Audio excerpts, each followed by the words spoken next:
you have to be aware of what's called the normalization of deviance. So the normalization of deviance is a principle in behavioral psychology that talks about, and organizational, it's common in organizational psychology, but what it talks about is that if you allow a deviant behavior to go unchecked, it becomes normalized. And now there's a new standard of deviance.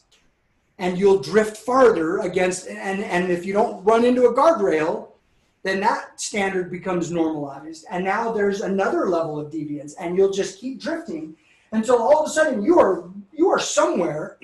You over here thought, I will never allow myself to get over there.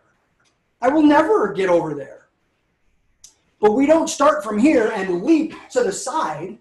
We allow the normalization of deviance in our lives.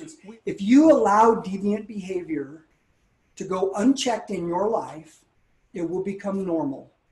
And now there's just a new level of deviance. So we have to measure often and correct quickly.